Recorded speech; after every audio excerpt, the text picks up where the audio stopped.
monitor, coitado dele, é sempre a peça que as pessoas menos dão atenção. Você compra um PC super potente, um note gamer ou até um console da última geração, chega em casa e faz o quê? Pluga ele no monitor ou numa TV de 60 Hz que tá na família aí há uns 10 anos. Vamos mudar isso então com um monitor de 144 Hz. Ele tem diversos benefícios, desde a suavização dos movimentos na tela, que pode ser algo legal até para quem não vai jogar, mas para o público gamer já foi mais que provado que ele acelera o seu tempo de reação e dá até vantagem competitiva em alguns tipos de jogos. Deixa eu te passar então algumas opções de monitores bons e outros que é bom você tomar cuidado. Mas algo bom desse mercado é que mesmo modelos mais antigos continuam valendo a pena, o que ajuda um pouco no preço final. Terão links de compra lá na descrição, caso você se interesse por algum deles, junto do nosso comparador Escolha Segura e do nosso grupo de ofertas. Tudo para ajudar você a sempre encontrar os melhores preços na internet. Tá tudo aqui embaixo e bora pro guia.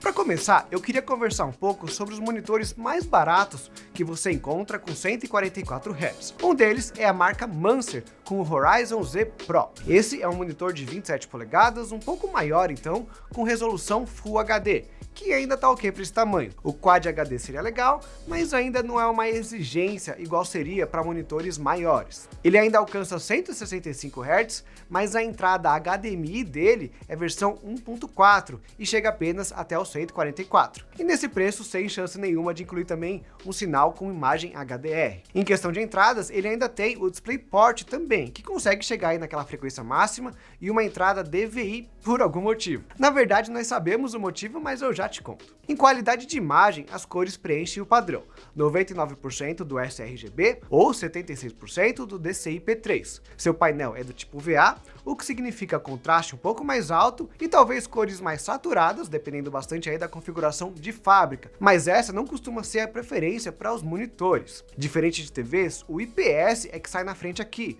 pois ele conta com tempos de respostas menores, então o tempo entre o movimento, a sua reação e a imagem mostrar isso é menor. E também tem um ângulo de visão que é melhor por aqui. No VA, problemas como ghosting e imagem distorcida são mais frequentes também, principalmente quando pensamos aqui numa tela tão barata. Se você está procurando um monitor mais em conta, então, para deixar de segunda tela, por exemplo, é melhor você evitar o VA, pois a imagem pode ficar levemente distorcida, dependendo do ângulo que você deixa ele aí do lado. Outra limitação do Horizon Z, certamente, é a sua construção. Ela é bastante rígida, sem nenhum ajuste praticamente, além da inclinação, e até nisso ele não se mexe muito. Ou seja, ele entra aqui não como uma recomendação, mas sim como um pense bem antes de você pagar tão pouco assim. É importante entender que o Horizon Z Pro é um white label. A marca, então, entra lá no site de uma fabricante chinesa, escolhe no catálogo dela como quer que o monitor seja e põe o logo dela. E aí revende aqui no Brasil. Não tem mistério aqui, não é um segredo. É na verdade uma prática bastante comum para monitores, inclusive entre marcas mais conhecidas. São poucas as empresas que realmente produzem do começo ao fim as suas peças. A questão aqui é que para baratear o produto e vender com lucro no mercado nacional, a Mancer teve que escolher peças um pouco mais baratas também. Isso é um problema? Certamente não é a forma que você encontra o monitor com maior qualidade no mercado. E levanta também algumas dúvidas quanto à durabilidade do produto. Nem a Mancer, nem a chinesa que vende para a Mancer querem que a recepção desse produto seja ruim. Mas para todo mundo aí conseguir lucrar, os componentes não serão os mais premium, os melhores, os mais duradouros. Para o Horizon Z Pro, isso significa que você tem que colocar na balança o que você pode pagar e o que você precisa. Tem que economizar bastante? Bom, a recepção do Mancer tem sido boa, e por R$ 850 é quase o preço de modelos sem a taxa de atualização alta. Pode ser legal então para você experimentar o 144 Hz se você quer muito esse recurso, mas se der para gastar um pouco mais, aí outros modelos costumam ser apostas mais seguras. E o outro monitor super baratinho que eu queria comentar é o Acer Edo Series, ou ED270R. Esse é outro monitor White Label, talvez até da mesma fabricante chinesa, só que com outro diferencial aqui. Esse é o modelo com a tela curva mais barato que existe. É a curvatura 1500R, mais fechada, formando um círculo de 1,5 m de raio. Existem vários benefícios para o monitor curvado, um deles em relação ao próprio painel VA. Ele tem um ângulo de visão pior, né, como eu já comentei, mas como a tela fica sempre virada para você, você sempre olha para ela do ângulo certo. Não resolve os possíveis problemas de ghosting ainda, isso a curvatura não conserta, mas ela resolve um dos problemas e passa uma sensação mais confortável até para trabalhar. Só que ó, a experiência costuma ser diferente dependendo do tamanho da tela. Para 27 polegadas, a curvatura já ajuda, mas ela não é essencial como seria se fosse uma tela ultra-wide. Só para dar um exemplo, eu trabalhei um tempo em casa com o Odyssey Ultra-Wide. E pensando só na curvatura, é impressionante como você se sente mais à vontade com uma tela ultra-wide curva. Pena que o Odyssey custa bastante.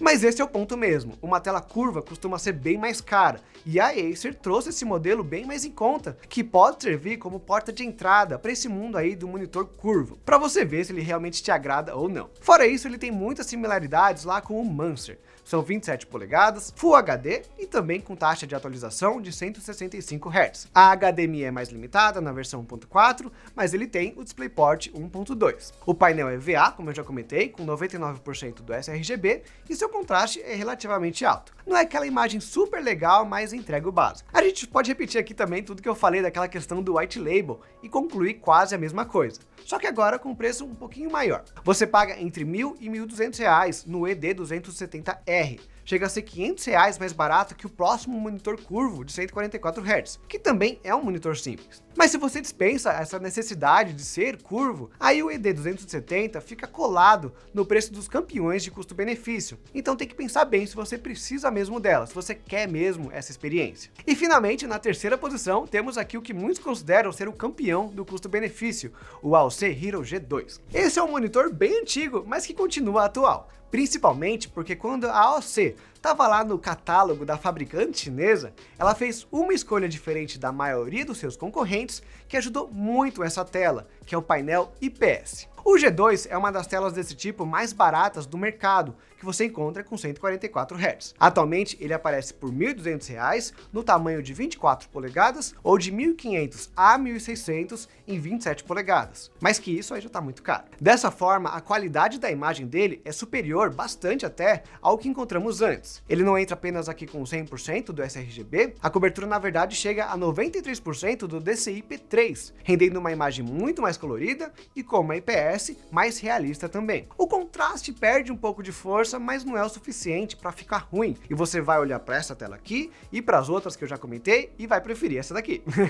Como eu já dei a dica na descrição dos outros modelos também, o IPS tem tempo de resposta melhor, e nós não percebemos também tanto ghosting nele. Vale comentar que o tempo de resposta real, o input lag, não é uma informação que as empresas passam de uma forma consistente. Aquele 1 milissegundo do anúncio tá falando na verdade do tempo para ele mudar de uma cor para outra, que também nem é um tempo constante em todas as cores. Mas nos nossos testes, a gente percebeu que o input lag é baixo e não atrapalhou nem um pouco durante a jogatina. Posso adicionar ainda que a gente continuou usando o G2 esses anos, e ele nos serviu muito bem. Mas temos um problema aqui que eu percebi há pouco tempo, inclusive. Ele tem um pixel morto na tela. Isso, infelizmente, é um pouco de questão de sorte e parece ser o calcanhar de Aquiles desse modelo. Dentre os principais monitores da categoria, o G2 é um dos que mais tem reclamações desse tipo. Também é o mais vendido, então vale considerar tudo isso. Quando você receber ele, já olha tudo e aciona a garantia se você vê algum problema. Por fim, ainda assim, eu acho que o maior segredo da longevidade do G2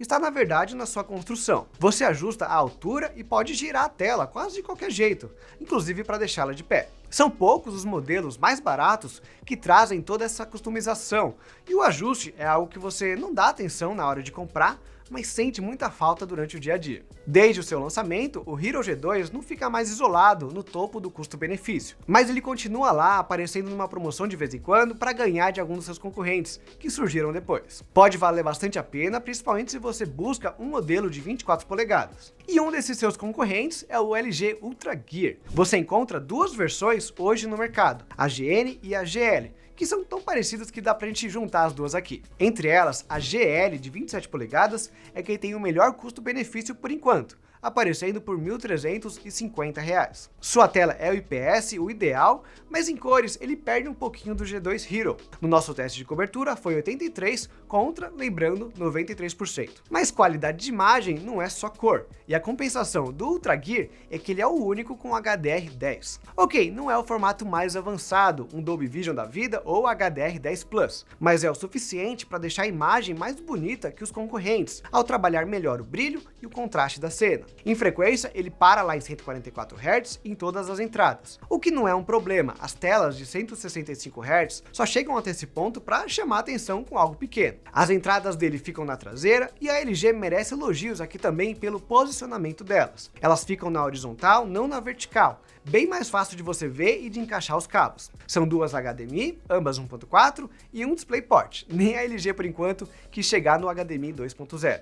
Tudo isso é válido tanto para os modelos GN quanto para o GL. Mas agora vamos separar os dois, pois a LG tem uma falha no projeto do GN que é na construção. Não é a aparência, e sim a falta de ajustes. Você só consegue inclinar a tela, o que não é o suficiente. Se fosse uma marca qualquer, tudo bem, mas pô, a LG é grande, a única das marcas que eu comentei até agora que produz os próprios monitores. Ela devia saber que tudo isso é importante. Na verdade, ela sabe, e o GL tem todos os ajustes que você vai precisar, a altura e a rotação. Aconteceu alguma coisa aqui com o projeto do GN600, não sei bem o que é, mas isso prejudica bastante ele nas comparações com os outros modelos. Pelo menos o GL750 está bem tranquilo, e o preço do modelo de 27 polegadas é só um pouco maior que o de 24, então ele vale a pena quase sempre. O Ultra Gear é uma aposta tranquila, tanto pelo peso do nome da LG, quanto pelo histórico até agora. Essa é uma parte boa até de falar de modelos mais antigos, nós temos um histórico longo de comentários na internet para acusar qualquer problema que esse projeto possa ter. E antes de continuar, vocês estão gostando do conteúdo? Se sim, é só vocês apertarem o botão vermelho aqui para se inscrever, já dá o like também que nos ajuda bastante e clica no sininho para não perder nenhuma novidade. Recado dado, bora voltar para o nosso guia.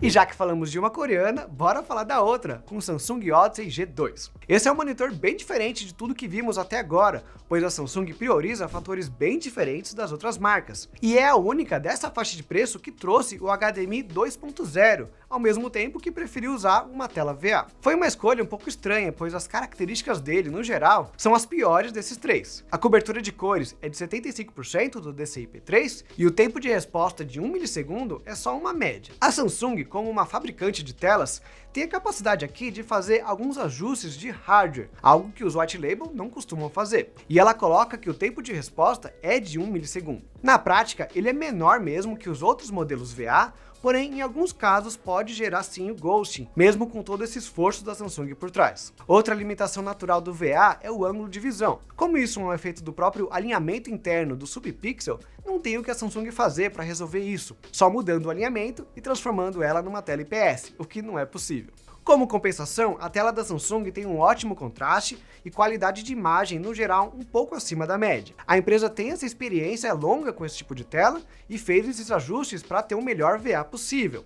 Essa pode inclusive ter sido a razão do projeto usar esse painel, mas para monitores eu ainda acho que o ideal seria partir para o IPS. Ainda assim, pode ser um monitor que vale a pena, principalmente se você sabe das diferenças do VA contra IPS e está procurando VA. Além disso, a construção do Odyssey G3 é ótima, com todos os ajustes também, colocando a Samsung com uma opção mais exótica. Ela quer atrair quem prioriza o contraste e quem gosta e confia bastante na marca na Samsung. Mas vamos fechar o vídeo então com um monstrão. O valor é mais alto, mas ele não entra naquele super premium igual a Samsung. São R$2.000 que você paga pelo AOC Argo, mas ele é enorme, 32 polegadas e é curvado. Com todo esse tamanho, a curva ajuda bastante. E como o resto é bem completo, essa é uma opção de monitor bem diferente do resto, sem precisar gastar uma fortuna. Como costuma ser o caso de monitores curvos, o painel é VA, e com certeza ele teria problemas de ângulo de visão se não fosse ela. A curvatura é de 1500R novamente, um pouco mais agressiva, mas torna aqui o uso mais confortável para essa quase TV. Em qualidade de imagem, ele empata com a Samsung, tanto em cores quanto em contraste, e também em resolução, que é Full HD. Podia ser pior, mas eu considero o limite do Full HD ali nas 29 polegadas, então ele passa um pouquinho. O pior é que é quase impossível encontrar monitores com maior resolução no nosso mercado. Eles existem, mas são extremamente caros. Então o Argo aí deixa passar. Inclusive, a construção dele me lembra esses modelos mais premium da Odyssey, com a luz LED e o encaixe em clique na traseira, que facilita o manuseio dessa tela pesada. O único ajuste aqui é a inclinação, voltando atrás aqui no que a gente viu dos outros modelos. Enquanto dá para entender por que ele não gira, ele é muito grande para isso, pelo menos era necessário o ajuste de altura. Você vai precisar arrumar isso com a própria cadeira ou então colocando um suporte de monitor embaixo dele. Ou até mesmo comprar um braço por fora, separado. Essa última é a melhor opção, no entanto, exige que você gaste mais. Só preste atenção no peso máximo que o suporte aguenta se você decidir seguir esse caminho. No fim, o Argo traz uma das experiências mais exóticas por monitor por menos de R$2.000. Ele é grandão e curvado e para ficar mais especial, só se ele fosse ultrawide. E aí sim ele estaria num mundo paralelo. Mas agora eu quero saber a opinião de vocês. O que acharam dessa lista? Adicionariam algum para reclamar ou para recomendar? Me contem aqui nos comentários e não se esqueçam dos links, do like e de se inscrever. Por hoje é só, até a próxima!